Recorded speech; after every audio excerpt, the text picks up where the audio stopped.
ദൈവനാമത്തിന് ഉണ്ടാകട്ടെ. വളരെ വളരെ സന്തോഷമുണ്ട് ഇന്ന് ഇവിടെ നിൽക്കുവാൻ കഴിയാവുന്നതിൽ. പ്രത്യേകിച്ച് പുലിക്കത്തട്ടി സെൻറ് ജോൺസ് സഭയുടെ ഗോൾഡൻ ജൂബിലി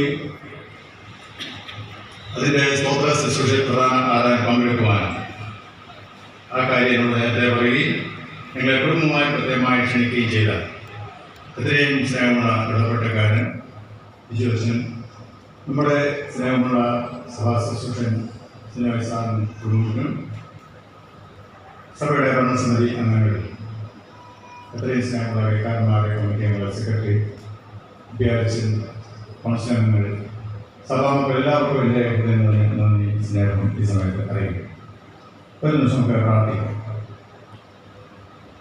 കർത്താവേ, പരിശുദ്ധ പിതാവേ, അവിടുത്തെ വലിയ കൃപയാണ്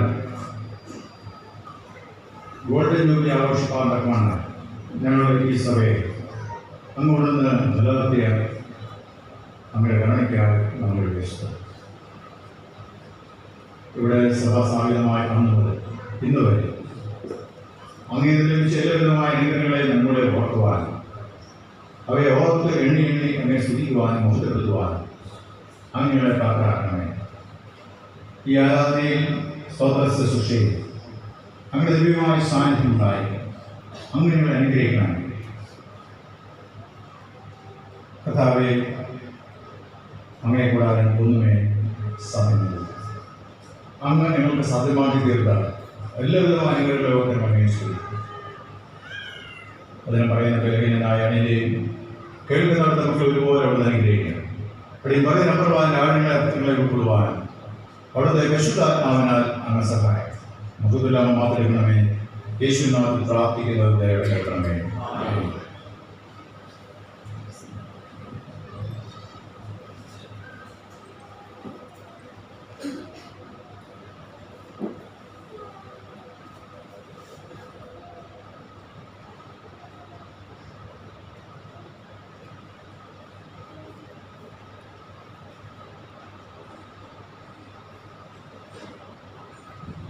ദൈവനാമത്തിന് മഹത്വമുണ്ടാകട്ടെ.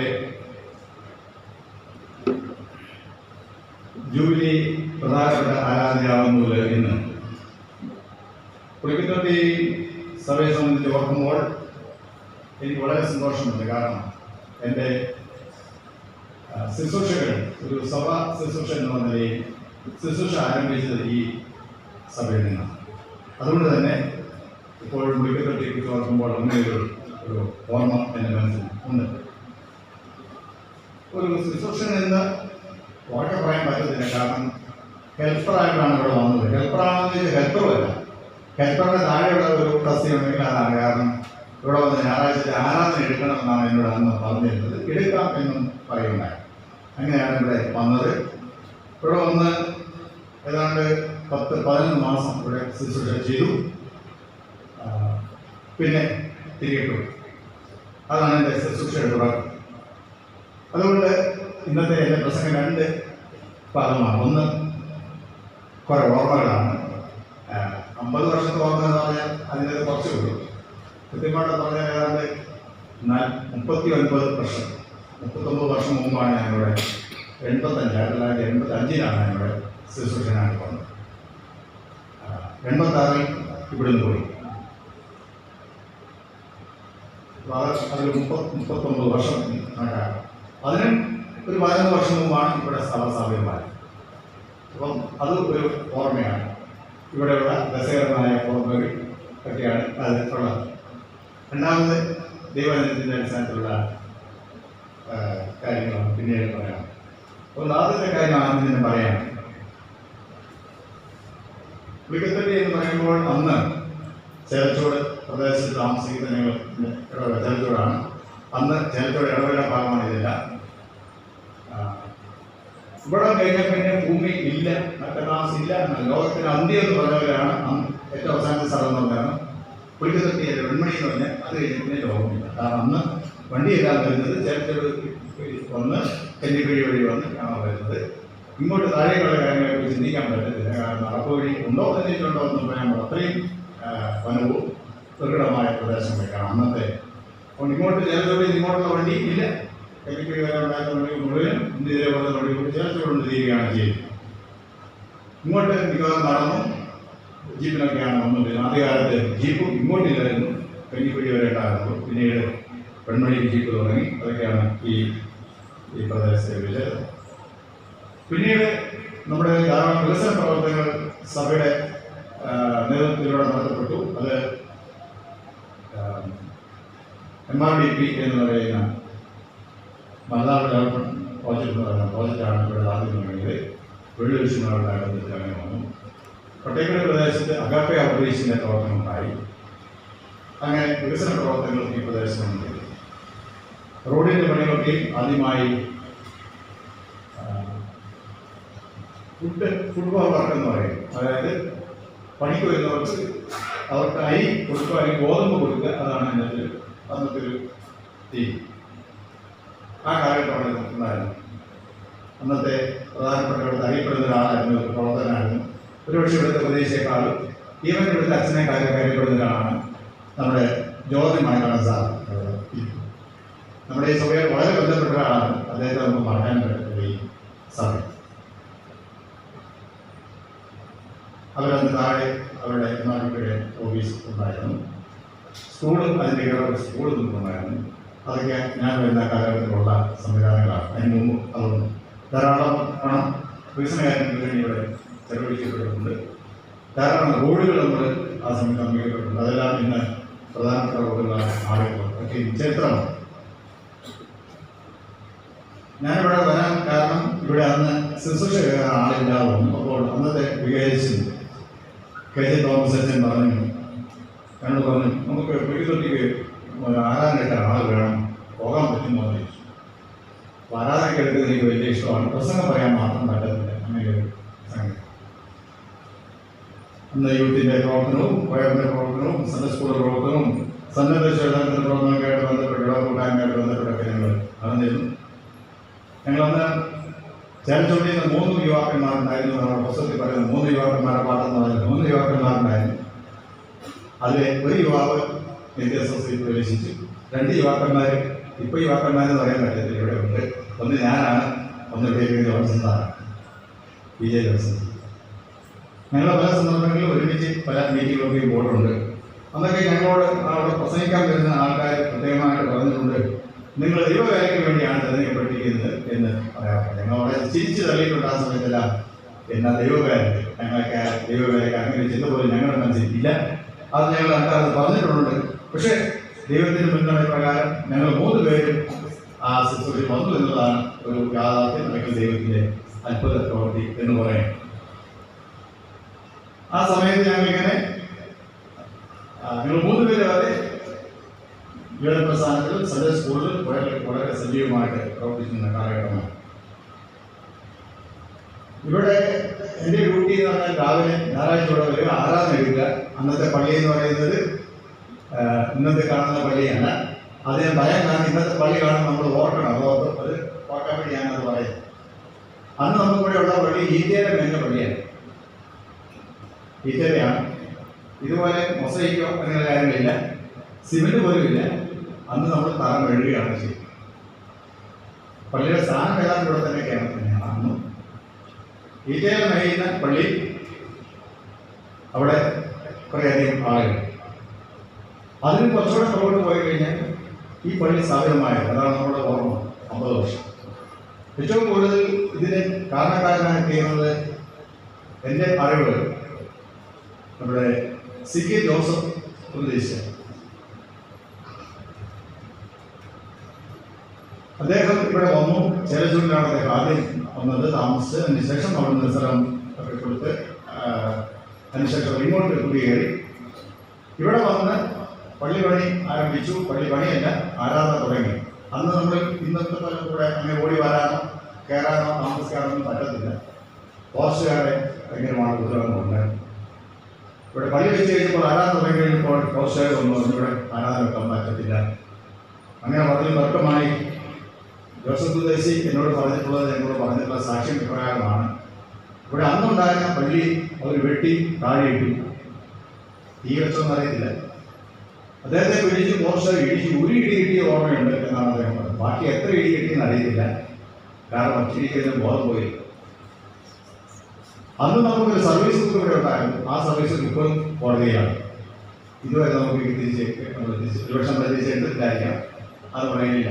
അത് ഇവിടെ ആളതാമസം ഉണ്ടെന്ന്, ഇവിടെ ആരാധന ഉണ്ടെന്നുള്ള തെളിവാണ്. അതിനു വേണ്ടി കോടതി കേസ് വന്നപ്പോൾ ഹാജരാക്കിയത്. അത് ഇവിടുത്തെ ശുശ്രൂഷകരുടെ ഇവിടുത്തെ ആരാധന പ്രവർത്തിക്കുന്നത് ഒരു ചരിത്രമാണ്. അദ്ദേഹം മാത്രമല്ല, അദ്ദേഹത്തോട് ചേർന്ന് ഇവിടെ ഉറപ്പാട്ട് കയറിട്ടുണ്ടായിരുന്നു. അതിനോട് ഒന്നിട്ടുണ്ട് മറ്റനേക ഇന്ന് കാണുന്ന ആൾക്കാരുണ്ടായിരുന്നു. നമ്മൾ CSIക്കാർ മാത്രമല്ല, എല്ലാ വിഭാഗം ആൾക്കാരും ഈ പ്രദേശങ്ങളിൽ ഒന്ന് കുടിയേറി. കഞ്ഞിക്കുഴി കുടിശ്ശേരിക്ക് ഇപ്പുറത്തേക്കുള്ളത്, ഇപ്പുറത്തേക്കും വണ്ണപ്പുറത്ത് നിന്ന് ടൗണിന് ഇപ്പുറത്തേക്കുള്ളതും മുഴുവൻ പ്രദേശങ്ങളും വനപ്രദേശമാണ്, ഫോറസ്റ്റ് ആണ്. ഇടയ്ക്ക് കുറേ സ്ഥലങ്ങൾ ഒഴിവാക്കിയ ബാക്കി ഇപ്പോഴും വനഭൂമി എന്നാണ് അറിയപ്പെടുന്നതാണ് പറയുന്നത്. നമുക്ക് അതിനെക്കുറിച്ച് അറിയാം. അതുകൊണ്ട് ഇവിടെ എല്ലാം കയറുന്നതെല്ലാം കയ്യേറ്റമാണ്, അല്ലെങ്കിൽ എൻക്രോച്ച്മെന്റ് ആണ്. അതുകൊണ്ട് ഫോറസ്റ്റുകാരുടെ ശല്യവും എപ്പോഴും ഉണ്ടായി. അത് ഇതിന്റെ ചരിത്രമാണ്. അപ്പോൾ ഇടികിട്ടിയ ജോസഫ് സാറിനെ നമ്മൾ ഓർക്കണം. അദ്ദേഹം നമ്മുടെ ഈ സഭയ്ക്ക് വേണ്ടി ആദ്യം ഫോറസ്റ്റുകാർ ഇടി മേടിച്ചതാണ്. ബാക്കി എത്ര പേര് ഒളിവിൽ പോയെന്നോ, എത്ര പേര് സാക്ഷി പറയാൻ പോയെന്നോ, എത്ര പേര് പോസ്റ്റ് ഓഫീസർ കയറി ഇറങ്ങിയെന്നോ ഒന്നും അറിയത്തില്ല. അതൊക്കെ കുറേയൊക്കെ പ്രായമുള്ള ആൾക്കാരുടെ ഇരിപ്പുണ്ട്, അവരോട് ചോദിച്ചാൽ അവർക്കറിയാം. എന്നിരുന്നാലും ഇന്ന് 50 വർഷം നമ്മൾ പിന്നിടുമ്പോൾ നമ്മൾ മറന്നു പോകരുത്. ഇതിങ്ങനെയൊരു മനോഹര രാജ്യവിടെ വന്നതിന് പിന്നിലുള്ള ചരിത്രമാണ് ഞാൻ പറയുന്നത്. പിന്നീട് ധാരാളം ആളുകൾ ഇവിടെ വന്ന് നമ്മുടെ ഈ സഭാ അതിർത്തിക്കുള്ളിൽ താമസിച്ചു. ഈ സഭയിൽ തന്നെ താഴെ മുള്ളരിങ്ങാട് ഒരു പ്രാർത്ഥന ഗ്രൂപ്പ് ആരംഭിച്ചു. അത് പിന്നീട് സഭയായി മാറി.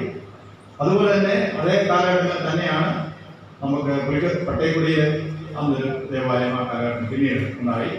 തെക്കനോണിയിൽ ആ കാലഘട്ടം ദേവാലയം ഉണ്ടായി. അങ്ങനെ ഈ പ്രദേശത്ത് ആരാധനാ സ്ഥലങ്ങളുണ്ടായി. മറ്റ് അനേക ആളുകൾ ഇവിടെ വന്ന് താമസം ഉറപ്പിച്ചു.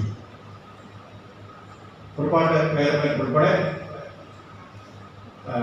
ധാരാളം ആൾക്കാർ, ഞാൻ പേര് പറയുന്നത് പള്ളിയുടെ തൊട്ടുള്ള ആളായിരുന്നു. പള്ളിക്ക് ഏറ്റവും സഹായം ചെയ്തിരുന്ന ഒരു പേർക്കാണ്. അവരുടെ മക്കളും കൊച്ചുമക്കളും ഇവിടെ ഉണ്ട്.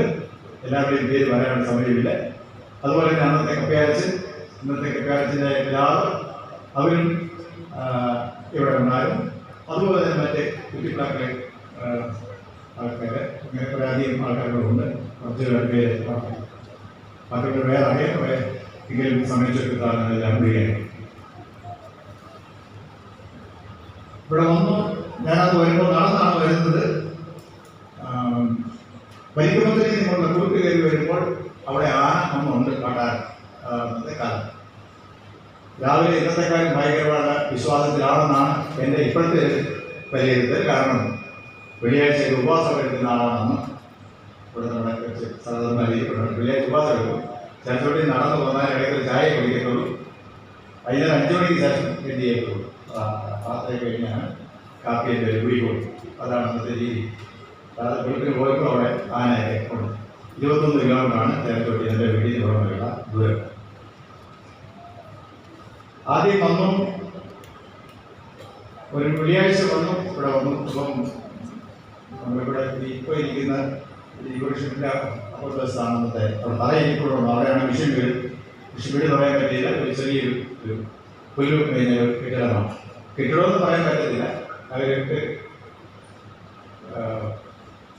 നമ്മുടെ വിദേശത്ത് താമസിക്കാനുള്ള വീട്, അവിടെയാണ് താമസം വരുന്നത്. ഇന്നത്തെ അത്രയും ധൈര്യമൊന്നും അന്നില്ല. നമ്മൾ ഭയങ്കര പേടിയാണ്.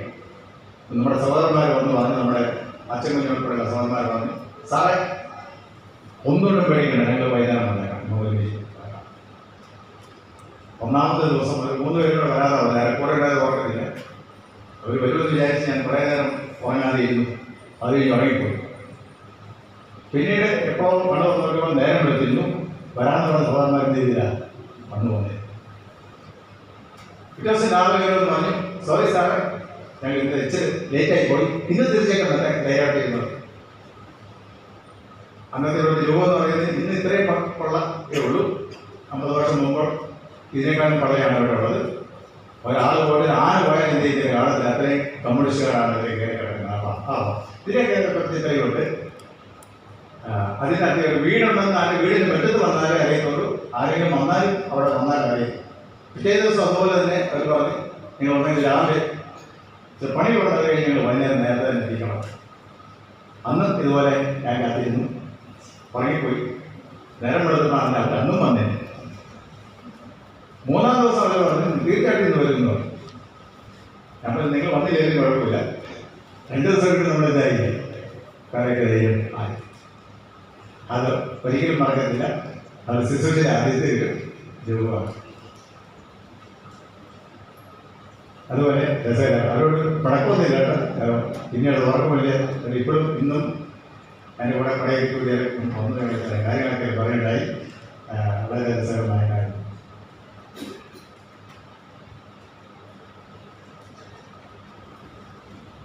പ്രാർത്ഥന, പാട്ട്, പാഠമായൊക്കെ ചെയ്യാം. പക്ഷെ പ്രസംഗം എനിക്കറിയില്ല. എന്താ ഞാൻ പ്രസംഗിച്ചെന്ന് അന്നുള്ള അമ്മച്ചോട് ചോദിച്ചാൽ അറിയുള്ളൂ. ഇന്നും എനിക്കറിയത്തില്ല ഞാൻ എന്താ പറഞ്ഞത്. പക്ഷെ അവർ പറയുന്നത് എന്നെ വലിയ ഇഷ്ടമാണ് പറഞ്ഞത്. എന്നാന്ന് പറ്റി വെള്ളിയാഴ്ച വരെ ഞായറാഴ്ച ആകാൻ കഴിഞ്ഞാൽ തിങ്കളാഴ്ച പ്രോഗ്രാം ഇല്ലെങ്കിൽ ഞായറാഴ്ച തന്നെ പോകും. ഇല്ലെങ്കിൽ പൊതുപ്പണി തിങ്കളാഴ്ചയാണ് സാധാരണ വെക്കുന്നത്. പൊതുപ്പണി കഴിഞ്ഞ് തിരികെ. പൊതുപ്പണി എന്ന് പറഞ്ഞാൽ വേറെ പണിയൊന്നുമല്ല. ഇവിടെ കുറേ റബ്ബർ വെച്ചിട്ടുണ്ടായിരുന്നാലും ഇവിടെ ഈ പുല്ല് കയറി കിടക്കണം. അതൊന്ന് വെട്ടി തീർക്കാനുള്ളതാണ്. അത് പലതവണ ഇവിടുത്തെ പൊതുപ്പണി ആയതുകൊണ്ട് അന്ന് ഒരു പൊതുപ്പണി കഴിഞ്ഞ് അത് വെട്ടി തീർന്ന് വരുമ്പോൾ ആദ്യം വെട്ടിയെടുത്ത് എന്ത് ചെയ്യും, അത് ഒന്നും കൂടെ വെട്ടാറാവും. ആ രീതിയിലാണ് പൊതുപ്പണി. പൊതുപ്പണി എന്ന് പറഞ്ഞാൽ പൊതുപ്പണിയാണ്. അത് പറ്റത്തില്ലെന്ന് പറഞ്ഞു. ഞാനും കൂടെ നിൽക്കാമെന്ന് പറഞ്ഞു. അങ്ങനെ നിന്ന് 1 മണിക്കൂർ 10 പേര് കൂടുതൽ വന്നാൽ 10 മണിക്കൂർ പണിയുമെന്ന് പറയുന്നത് അവരോട് പറയുക. 1 മണിക്കൂറിനോ വൈകുന്നേരം ഉച്ച കഴിഞ്ഞാൽ അവർക്ക് എന്ത് ചെയ്യണം, 3 മണിയാകുമ്പോൾ പോകണം. 5 മണിക്കാണ് പോകേണ്ടത് നമുക്ക് രീതി. പക്ഷെ 3 മണിയാകുമ്പോൾ എല്ലാവർക്കും പോകണം. അപ്പോൾ ഉച്ചയ്ക്ക് പലതും കഴിച്ചു കഴിഞ്ഞാൽ പിന്നെ 3 കഴിച്ചിട്ട് തന്നെ പണിയാൻ നേരെ വരും. നമുക്കത് പറ്റത്തില്ല. 3 കഴിഞ്ഞാൽ പോകാൻ പറ്റില്ല. 4 വരെയെങ്കിലും പണിയണം. 3 തൊട്ട് 4 വരെ പണിതാൽ 10 പേരുണ്ടെങ്കിൽ 10 മണിക്കൂറിന്റെ പണിയാണത്. ഉദ്ദേശിക്കാത്തത്രയും പണി ചെയ്യും എന്ന് പറഞ്ഞു അമ്മച്ചിമാരും അന്നത്തെ അപ്പച്ചന്മാരും. അത് കേട്ടു. നമ്മളെ പേടിച്ചതല്ല. ആ പാവം സാറ് പറഞ്ഞതല്ലേ പണിയെടുത്തു. പറഞ്ഞ മാത്രമേ എന്ത് ചെയ്യൂ, ഈ പുല്ലുകളെല്ലാം ഒന്ന് എടുത്ത് തീർക്കാനാണ് ഇടയായത്. മറ്റൊരു സമയത്ത് ഇന്ന് മനോഹരമായ ഈ കബോർഡ് ഷീറ്റിന്റെ അടിയിൽ ഈ മനോഹരമായ ഈ ട്രഷറിനടിയിൽ ഇരിക്കുമ്പോൾ ഓർക്കുന്ന കാര്യമുണ്ട്. അന്ന് ഞാനിവിടെ വരുന്ന സമയത്ത് 39 വർഷം മുമ്പ് അന്ന് നമുക്ക് ഈജയിലാണെന്ന് ഞാൻ പറഞ്ഞല്ലോ. ആ വർഷത്തിൽ പ്രതിസന്ധി ഉണ്ടായി. നമ്മൾ കാരണന്മാരെല്ലാം കാലുവെട്ടി പോയ കാരണം ഈജയിലാണ് വെട്ടിച്ചിട്ടുള്ളത്. ഈജയിലേക്ക് ഭയങ്കര ക്ഷാമം. അവർ പറഞ്ഞു, പ്രതിരോധി പറഞ്ഞു 2500 രൂപ വേണം ഇത് വേണമെങ്കിൽ. 2500 രൂപ. അപ്പം ഞാൻ പറഞ്ഞു 2500 രൂപ ഒരു 2500 രൂപ എന്ത് ചെയ്യാം, നമുക്ക് ഓട് മേയാറാണ്. അന്ന് ഓട് ഈ പ്രദേശത്ത് ഒരിടത്തുമില്ല. ആകെ മൊത്തം കുറച്ച് ഓടുള്ളത് നമ്മുടെ താഴത്തെ അമ്പലത്തിൻ്റെ ചെറിയ ഇതുണ്ട്. പ്രതിഷ്ഠിച്ചേക്കുന്നതിന് മുകളിൽ ചെറിയൊരു നിർമ്മിതിയുണ്ട്. അത് മാത്രമേ ഓടുള്ളൂ. വേറെ ഒരു ഓട് കഷ്ണം പോലും ഈ പ്രദേശത്ത് എങ്ങുമില്ല. അടിമാലിലാണ് ഓട്. അങ്ങനെ പറഞ്ഞ് പിരിവൊക്കെ എടുത്തു. എല്ലാവരും സമ്മതിച്ചു. അന്ന് പിരിവെടുത്ത് ആദ്യമായിട്ട് നമ്മുടെ ഈ പള്ളിയാണ് ഈ പ്രദേശത്ത് ഓട് മേഞ്ഞ ഒരു സ്ഥാപനം ഉണ്ടായത്. അതിനുശേഷം മാത്രമാണ് ഈ പ്രദേശത്ത് ഓട് മേഞ്ഞ സ്ഥാപനങ്ങൾ വന്നത്. ഒരു ഓടിന് അടിമാലി 1 രൂപ 15 പൈസ. ഇവിടെ വരുമ്പോൾ 1 രൂപ 35 പൈസ ഒരു ഓടിന്. അതാണ് അന്നത്തെ യാത്രാ ചെലവ്. കുറേ ആൾക്കാർ മനുഷ്യക്കാരുണ്ട്. ഒന്ന് ഇവിടെ എൻ്റെ പിതാവിൻ്റെയൊക്കെയും സുഹൃത്തുക്കളായത് ചെന്നാപ്പാറയെ ശശി എന്നൊരു സഹോദരി ഇപ്പം എന്നെ കണ്ടായിരുന്നു. ശശിയുടെ പിതാവ് ചേർത്തോട് നമ്മുടെ പള്ളിയുടെ അടുത്താണ് താമസിച്ചിട്ടുള്ളത്. അത് വൈകുന്നേരം ഞങ്ങൾ ഒരുമിച്ച് അടുത്തടുത്ത് പിതാക്കന്മാർ താമസിച്ചിട്ടുണ്ട്. ആ ബന്ധം ഇപ്പോഴും കൊണ്ട് ഇന്നും അദ്ദേഹമായിട്ട് വർത്താനം പറയേണ്ടത്. അതൊരു പഴയ കുടുംബമാണ്. നമ്മുടെ പള്ളിക്കാരിലായെങ്കിൽ വളരെ സ്നേഹ സൗഹൃദമായിട്ട് ബന്ധപ്പെടുന്ന ഒരു കുടുംബമാണ്. മറ്റൊന്ന് ഈ ഓട് കൊണ്ടുവരാൻ സഹായിച്ച നമ്മുടെ കപ്പലുമാർക്ക് ചേർക്കണം. അദ്ദേഹത്താണ് ജീപ്പുള്ളത്. വേറെ ഇന്ന് നമ്മൾ നോക്കുമ്പോൾ നമ്മുടെ പള്ളിക്കാരുടെ ജീപ്പുണ്ട് അല്ലേ. ഞാനിത് പറയുന്നതെന്ന് വെച്ച് കഴിഞ്ഞാൽ 50 വർഷം മുമ്പുള്ള നമ്മുടെ ഗവൺമെന്റിനെ പറ്റി പറയാനുള്ളത്. മറ്റൊരു രസകരമായ സംഗതികളുണ്ട്. ഈ പള്ളിക്ക് കല്ലിട്ടത്, ഈ പള്ളി എന്ന് പറഞ്ഞാൽ പുതിയ പള്ളിക്ക് കല്ലിട്ടത് എവിടെയെന്ന് അറിയാമോ? ഇത് തൊട്ട് പുറകിലാണ്. പള്ളി പണിതപ്പോൾ നമ്മുടെ എന്ത് ചെയ്തു, ഇവിടെ പണിതു. ഞാനിപ്പം ഘോഷയാത്രയ്ക്ക് പോയ പോകുമ്പോഴായിരുന്നു ഏത് വിധേന എന്ത് ചെയ്തിട്ടുണ്ട്, അവിടെ നീട്ടി മിറ്റമൊക്കെ ഡെവലപ്പ് ചെയ്ത് പഴയ കല്ലിട്ട് അവിടെ ഏതാണ്ട് എന്ത് ചെയ്തിട്ടുണ്ട്, തിന്നിട്ട് എല്ലാ ദൈവനിശ്ചയം തന്നെ മുൻനിർണയം തന്നെ, അല്ലാതെ ഒന്നും പറയാനായിട്ടില്ല. വളരെ ഭംഗിയായിരിക്കുന്നു 50 വർഷം കഴിഞ്ഞുകൊണ്ട് നോക്കുമ്പോൾ. ഈ സുവർണവേളയിൽ നിങ്ങൾ എല്ലാവരും ഇവിടെ വന്നു ചേർന്ന് അതിയായ സന്തോഷം. ഒത്തിരി ബുദ്ധിമുട്ടുകൾ, ഭാരങ്ങൾ ഇവിടെയുള്ള സഭാംഗങ്ങൾ അന്ന് അനുഭവിച്ചു. ജീവിക്കാൻ വേണ്ടിയുള്ള ഒരു പരാക്രമമായിരുന്നു എന്ന് പറയാൻ പാടില്ല. ഒത്തിരി ഭൂമി സ്വന്തമാക്കാൻ വേണ്ടി വന്നവരെ കൈവെള്ളാൻ എണ്ണാൻ ഉള്ളവരെന്നേ ഉള്ളൂ. അത് പിന്നീട് വന്നവരായി. അല്ലാത്തവർ മുഴുവനും കുടിയേറിയത് എങ്ങനെയെങ്കിലും ജീവിക്കണം എന്നുള്ള കാര്യം ഇതിനുവേണ്ടിയാണ് വന്നത്. അങ്ങനെ നമ്മളിവിടെ വന്നു, നമ്മുടെ പിതാക്കന്മാർ വന്നു.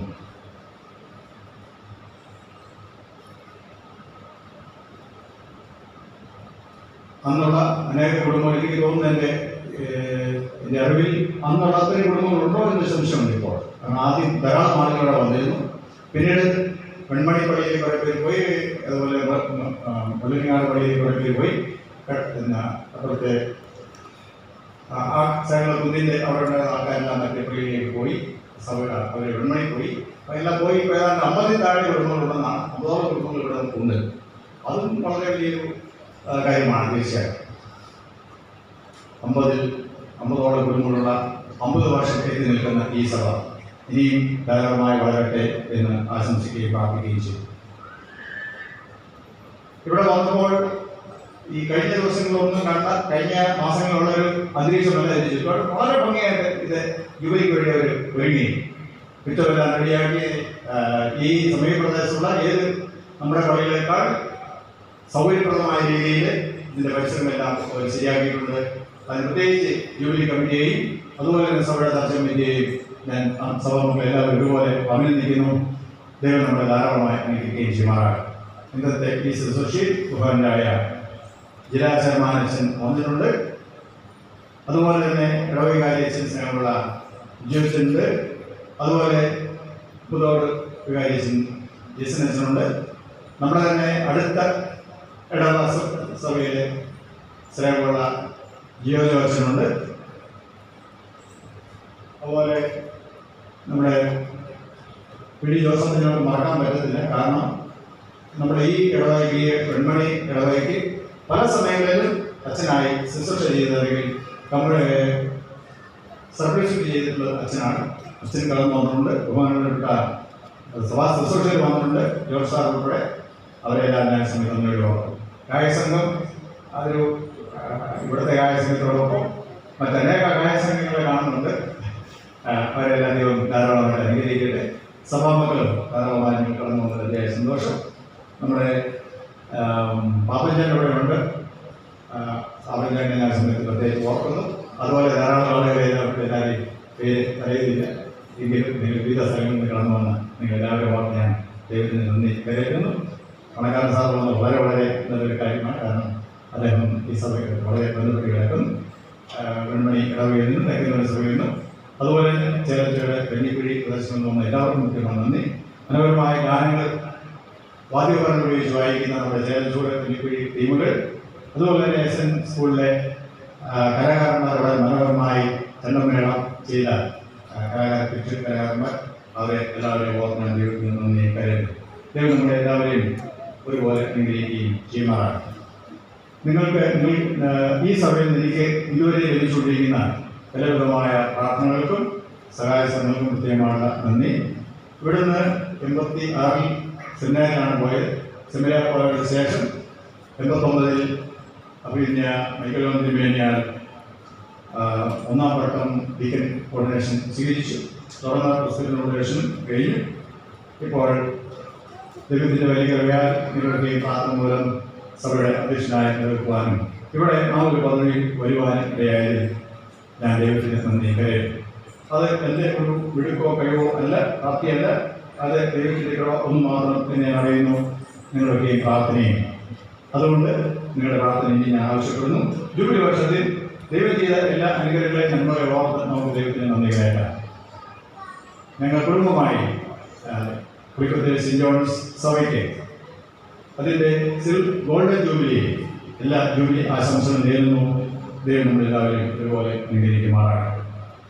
ജൂബിലി വർഷം നമ്മുടെ ചിന്തയ്ക്കായിട്ട് ഞാൻ തിരഞ്ഞെടുക്കുന്നത് ഇന്ന് 1ാം പാഠമാണ് നമ്മൾ വായിച്ച കേട്ട വേദഭാഗം. ലേവ്യ പുസ്തകം 25-ാം അധ്യായം അതിന്റെ 10-ാം വാക്യം. 50-ാം സംവത്സരത്തെ ശുദ്ധീകരിച്ച് ദേശത്തെല്ലാവർക്കും സകല നിവാസികൾക്കും സ്വാതന്ത്ര്യം പ്രസിദ്ധമാക്കണം. അത് നിങ്ങൾക്ക് യോവേൽ സംവത്സരം ആയിരിക്കും. ജൂബിലി വർഷം യോവേൽ സംവത്സരം എന്നാണ് അവർ പറഞ്ഞിരിക്കുന്നത്. നമ്മൾ അതിനെക്കുറിച്ച് പുറകോട്ട് വളരെ വേഗത്തിൽ ഒന്ന് നോക്കുമ്പോൾ ഇത് സബത്തുമായിട്ട് ബന്ധപ്പെട്ടാണ് വരിക്കുന്നത്, അല്ലെങ്കിൽ 7-ാം ദിവസവുമായിട്ട് ബന്ധപ്പെട്ടാണ് വരുന്നത്. ഒരാഴ്ചയിൽ 7 ദിവസമുണ്ട്. 6 ദിവസം അധ്വാനം, 7-ാം ദിവസം വിശ്രമം അല്ലെങ്കിൽ ദൈവ ആരാധന. അങ്ങനെ 7 ശബ്ദാണ്ട് കൂടുമ്പോൾ 49 വർഷം. 49 വർഷമാകുമ്പോൾ അത് നിങ്ങൾ പ്രത്യേകമായി ആ വർഷത്തെ ശുദ്ധീകരിക്കണം. തുറന്നു വരുന്ന ഒരു വർഷം 50-ാം വർഷം, അത് 50-ാം സംവത്സരം എന്ന് പറയുന്നത് ശുദ്ധീകരിച്ച് വേർതിരിക്കണം. സ്വാതന്ത്ര്യത്തിന്റെ വർഷമാണ്. സ്വാതന്ത്ര്യം എന്ന് ഇവിടെ ഉദ്ദേശിക്കുന്നത് ദൈവിക കൽപ്പനകൾക്ക് അനുസരിച്ചുള്ള സ്വാതന്ത്ര്യമാണ്. അല്ലെങ്കിൽ ദൈവകൽപ്പന അനുസരിച്ച് എല്ലാവരും ഒരു ഓർഡറിലേക്ക് വരുന്ന ഒരു സംവിധാനത്തെ കുറിച്ചാണ് ഇവിടെ ദൈവം മോശ മുഖാന്തരം കൽപ്പന കൊടുക്കുന്നത്. ആ സ്വാതന്ത്ര്യം ദൈവ നിയമങ്ങൾക്ക് കൽപ്പനകൾക്ക് വിധേയപ്പെട്ടുകൊണ്ടുള്ള ഒരു സ്വാതന്ത്ര്യമാണത്. ആരാധനയ്ക്കുള്ള ഒരു സ്വാതന്ത്ര്യമാണ്. ആരാധനയോട് ബന്ധപ്പെട്ടാണ് വരുന്നത്. ആരാധനയുടെ ആഘോഷം എന്ന് പറയുന്ന കാര്യത്തെക്കുറിച്ച് പറയാം. ആരാധനയുടെ ആഘോഷത്തിന്റെ അല്ലെങ്കിൽ സബത്തുകളുടെ ആഘോഷത്തിന്റെ ഒരു ചിത്രമാണ് അവിടെ കാണാൻ സാധിക്കുന്നത്. അത് അനുദിന ജീവിതവുമായിട്ട് ബന്ധപ്പെട്ടു, അതുപോലെ തന്നെ വാർഷികമായി 7 വർഷം കൂടുമ്പോഴും അങ്ങനെയുള്ള മൊത്തം ഒരു ആരാധനയുമായിട്ട് ദൈവിക ബന്ധത്തിലാണ് നമ്മുടെ പാതവാദം അവസാനിച്ച് ജൂബിലി വർഷം കഴിയുമ്പോൾ വീണ്ടും 1 തുടങ്ങുന്ന രീതിയിലാണ് പറയുന്നത്. ജൂബിലി എന്ന് പറയുന്നത് ഗോൾഡൻ ജൂബിലിയുടെ 50-ാം വർഷം ജൂബിലിയാണ്. വേദോസം നമ്മളെ പഠിപ്പിക്കുന്ന അല്ലെങ്കിൽ പറഞ്ഞ 50 വർഷം. 50 വർഷം കഴിഞ്ഞാൽ പിന്നെ വീണ്ടും 1 തുടങ്ങുകയാണ്. എവിടെയാണ് നമ്മുടെ ദൈവിക കൽപ്പനകൾക്കനുസരിച്ചുള്ള ആ സിസ്റ്റം അവിടെ പുനഃസ്ഥാപിച്ചതിന് ശേഷം വീണ്ടും 1 തുടങ്ങുകയാണ്. വീണ്ടും ആ 50 വർഷം അങ്ങനെ എന്താണ് എന്ന് നമ്മൾ തുറന്നു വരുമ്പോൾ അങ്ങനെ ചെയ്തതായിട്ട് ചെയ്യണമെന്ന് കൽപ്പന കൊടുത്തിരിക്കുന്നതായിട്ട് നമുക്ക് കാണുവാൻ സാധിക്കും. അപ്പോൾ ജൂബിലി വർഷം എന്ന് പറയുന്നത് നമ്മൾ അവിടെ നിന്ന് നമ്മുടെ ലേഖനമായിട്ട് വായിച്ചപ്പോൾ അവിടെ പറഞ്ഞിട്ട് ദൈവത്തിന്റെ ആലയത്തെക്കുറിച്ച് പറഞ്ഞു വരുമ്പോൾ ദൈവത്തിന്റെ ആലയം വിശുദ്ധമാണ്, നിങ്ങളും അങ്ങനെ തന്നെ എന്ന് അവിടെ പറഞ്ഞിരിക്കുന്നു. ചുരുക്കം പറഞ്ഞാൽ ദൈവവുമായുള്ള ബന്ധത്തിൽ, ദൈവ ആരാധനയുമായുള്ള ബന്ധത്തിൽ ആരാധകരുടെ ദൈവിക സ്വഭാവത്തിലേക്കുള്ള ആ അടുപ്പം അല്ലെങ്കിൽ ഒരു പുനർപ്രതീക്ഷയുടെ അവസരമാണ് ജൂബിലി വർഷം എന്ന് പറയുന്നത്. ദൈവം വിശുദ്ധനാണ്, അതുപോലെ ദൈവത്തെ ആരാധിക്കുന്നവർ വിശുദ്ധനായിരിക്കണം എന്നാണ് ഇവിടെ പറഞ്ഞിരിക്കുന്ന സാരം. ലേഖന വേദവാദമാണ് ശക്തമായിട്ട് പറയുന്നത് അത് തന്നെയാണ്. ദൈവം വിശുദ്ധനാണ്, വിശുദ്ധനായ ദൈവത്തെ ആരാധിക്കുന്നവർ വിശുദ്ധനായിരിക്കണം. അതെങ്ങനെ വിശുദ്ധനായിരിക്കണമെന്ന് ദൈവത്തിന്റെ മാനദണ്ഡങ്ങളാണ് അവിടെ പ്രാധാന്യം. ദൈവം എന്തെല്ലാം പറഞ്ഞിരിക്കുന്നോ അതനുസരിച്ചുകൊണ്ട് വിശദീകരിക്കപ്പെട്ട ജീവിതം നയിച്ച് ദൈവ ആരാധനക്കാരെ കൊണ്ടുവരണം എന്ന് പറഞ്ഞുകൊണ്ട് ആ വേദഭാഗം അവിടെ അവസാനിപ്പിക്കുന്നത് കാണാൻ സാധിക്കും. വിശുദ്ധീകരണമാണ് ഇതിനകത്ത് ഏറ്റവും പ്രധാനപ്പെട്ട ഘടകം എന്ന് പറയുന്നത്. അത് ദൈവത്തിന്റെ ഇഷ്ടമനുസരിച്ചാണെന്നുള്ളത് പ്രധാനപ്പെട്ടതാണ്. ആലയമാണ് ബന്ധപ്പെട്ടാണല്ലോ നമ്മളിവിടെ ഈ ജൂബിലി ആഘോഷിക്കുന്നത്. ആലയത്തെക്കുറിച്ച് നമ്മൾ പറയുമ്പോൾ അനേക വേദഭാഗങ്ങളുണ്ട്. നമ്മൾ പലപ്പോഴും ഓരോ വർഷങ്ങളിൽ അതിനെക്കുറിച്ച് ധ്യാനിക്കുന്നതാണ്. ധ്യാനിക്കുമ്പോൾ കാണാൻ സാധിക്കുന്നത് ആരാധനയ്ക്ക് വേണ്ടി എവിടെയെല്ലാം സ്ഥലങ്ങൾ വേർതിരിക്കുന്നവോ അവിടെ ദൈവത്തിന്റെ ദിവ്യമായ സാന്നിധ്യം ഉണ്ട് എന്നാണ് ദൈവം കൽപ്പന തന്നിരിക്കുന്നത്, ദൈവം ഉറപ്പ് നൽകിയിരിക്കുന്നത്. ഒന്നാമതായി ഭൂമിയിലെ ദൃശ്യമായ സ്ഥിരമായ ആലയം പണിത് പ്രതിഷ്ഠിക്കുന്ന സലോമോൻ തന്റെ ആലയ പ്രതിഷ്ഠ ശുശ്രൂഷയിൽ പ്രാർത്ഥിക്കുന്ന ഒരു പ്രാർത്ഥനയുണ്ട്, അപേക്ഷിക്കുന്ന ഒരു അപേക്ഷയുണ്ട്, ഒരു പ്രതിഷ്ഠ പ്രാർത്ഥനയുണ്ട്. ആ പ്രാർത്ഥനയിൽ അനേക കാര്യങ്ങൾ പറയുന്നതിൽ ഏറ്റവും പ്രധാനപ്പെട്ട അദ്ദേഹത്തിന്റെ ആവശ്യം എന്ന് പറയുന്നത് വേറൊന്നുമായിരുന്നില്ല. അദ്ദേഹം പറഞ്ഞു, ദൈവമേ, അങ്ങ് ഈ ഭൂമിയിൽ വസിക്കാൻ മാത്രം ചെറുതല്ല എന്ന് എനിക്കറിയാം. സ്വർഗം നിന്റെ സിംഹാസനമാണ്, ഭൂമി നിന്റെ പാദപീഠമാണ്. അപ്പോൾ പാദപീഠമായ ഭൂമിയിൽ ഞാനൊരു ആലയം ഉണ്ടാക്കിയാൽ അതിൻ്റെ അകത്ത് നിന്നെ ഉൾക്കൊള്ളിക്കാൻ പറ്റത്തില്ല എന്ന് എനിക്കറിയാം. എങ്കിലും അങ്ങനെ ദിവ്യമായ സാന്നിധ്യം ഉണ്ടായിരിക്കണം. അങ്ങ് ആരാധിക്കാനായിട്ട് വേർതിരിക്കുന്ന ഈ സ്ഥലത്ത് അങ്ങനെ ദിവ്യമായ സാന്നിധ്യം ഉണ്ടായിരിക്കണം. ഇവിടെ വന്ന് ഒരാള് പ്രാർത്ഥിക്കുകയാണ്, അവൻ ദൈവത്തിന്റെ ദിവ്യമായ സാന്നിധ്യം ഉണ്ട് എന്ന് വിശ്വസിച്ചുകൊണ്ട് ഒരു മനുഷ്യൻ വന്ന് പ്രാർത്ഥിച്ചാൽ അവൻ ആരായിക്കൊള്ളട്ടെ, ഈ പള്ളിയിൽ അല്ലെങ്കിൽ ഈ ഇസ്രായേൽ മക്കളിൽ പെട്ട ആളായിക്കോട്ടെ, ഇസ്രായേൽ മക്കളിൽ പെടാത്ത ആളായിക്കോട്ടെ, ആരുമായിക്കോട്ടെ, യാതൊരുവൻ ദൈവത്തിന്റെ ദിവ്യമായ സാന്നിധ്യം ഇവിടെ ഉണ്ട് എന്ന് വിചാരിച്ച് ഇവിടെ വന്ന് പ്രാർത്ഥിക്കുന്നുവോ അവന്റെ പ്രാർത്ഥന നീ കേൾക്കണം. അല്ല, യാതൊരുവൻ ഈ ദേവാലയത്തിന് മുമ്പിൽ വന്ന് പ്രാർത്ഥിച്ചാൽ അവന്റെ പ്രാർത്ഥന നീ കേൾക്കണം. അതുമല്ല ദൈവമേ, ഈ ആലയത്തിന്റെ ദിക്ക് നോക്കി ഒരാൾ പ്രാർത്ഥിക്കുകയാണ്. ദൈവമേ, നമ്മുടെ ആലയം ഇന്ന ദിക്കിലാണെന്ന് ആ ദിക്കിലേക്ക് നോക്കി ഇവൻ പ്രാർത്ഥിച്ചാൽ അവന്റെ പ്രാർത്ഥനയ്ക്ക് നീ ഉത്തരം നൽകണം. അവൻ ഏതവസ്ഥയിലാണെങ്കിലും ആ അവസ്ഥയെ വിടുവിക്കണം. അവൻ യുദ്ധത്തിന് പോകുന്നെങ്കിൽ യുദ്ധത്തിൽ അവന് വിജയം കൊടുക്കണം. അവന്റെ ദേശത്തെ ക്ഷാമമാണെങ്കിൽ ക്ഷാമം മാറ്റി കൊടുക്കണം. അവന്റെ ദേശത്ത് വിഷമനാണെങ്കിൽ അത് നീ മാറ്റി കൊടുക്കണം. അവന്റെ കൃഷിയിടങ്ങളിന്മേൽ മറ്റ് ബാധകളാണെന്നുണ്ടെങ്കിൽ അത് നീ മാറ്റി കൊടുക്കണം. ഭയങ്കരമായ കൽമഴയും അതുപോലെ ദൈവത്തിന്റെ ശിക്ഷയാണെങ്കിൽ ദൈവമേ അത് നീ മാറ്റി കൊടുക്കണം. എന്തെല്ലാമാണോ അവന് വന്നു പോയിരിക്കുന്നത് അവരെ ആ വിപത്തിൽ നിന്ന് അവനെ രക്ഷിക്കണമെന്ന് ദൈവത്തിന്റെ സാന്നിധ്യമുണ്ട് എന്ന് വിചാരിച്ചവർ പ്രാർത്ഥിക്കുന്നവരുടെ പ്രാർത്ഥന നീ കേൾക്കണം. ചുരുക്കം അതായത് വേദവസ്തുത്തിൽ തുടർന്ന് നമ്മൾ വായിക്കുന്നത് അന്ന് രാത്രിയിൽ സലോമോൻ കിടന്നുറങ്ങുമ്പോൾ ദൈവം വീണ്ടും സലോമോന് പ്രത്യക്ഷനായി. വീണ്ടും സലോമോനോട് പ്രത്യക്ഷനായി പറയുന്ന കാര്യമാണ്, സലോമോനെ, നിന്റെ പ്രാർത്ഥന, നിന്റെ അപേക്ഷ, നിന്റെ ആഗ്രഹം ഞാൻ മാനിച്ചിരിക്കുന്നു. എന്റെ കണ്ണും എന്റെ ഹൃദയമെല്ലാം ഈ ആലയത്തിൽ നീ അപേക്ഷിച്ച പോലെ എല്ലാം ഞാനത് ചെയ്യും. നിന്റെ പ്രാർത്ഥന പോലെ എന്റെ കണ്ണും എന്റെ ഹൃദയവും എന്റെ ദൃഷ്ടിയും എവിടെയും ആലയത്തിൽ വരുമ്പോൾ നമ്മൾ ഓർത്തിരിക്കേണ്ട ഒരു കാര്യം. അത് സലോമോൻ പ്രതിഷ്ഠിച്ച പണിത ആലയത്തെക്കുറിച്ചാണ് പറഞ്ഞിരിക്കുന്നത്. വേദോക്ത പ്രകാരം പറയുന്നു, എവിടെയെല്ലാം ദൈവ ആരാധനയ്ക്ക് വേണ്ടി ആലയങ്ങൾ, സ്ഥലങ്ങൾ വേർതിരിക്കുന്നുവോ അവിടെയെല്ലാം ദൈവത്തിന്റെ ദിവ്യമായ സാന്നിധ്യം ഉണ്ട് എന്നാണ് അവർ പറഞ്ഞത്. അങ്ങനെയാണെങ്കിൽ പ്രിയമുള്ളവരെ,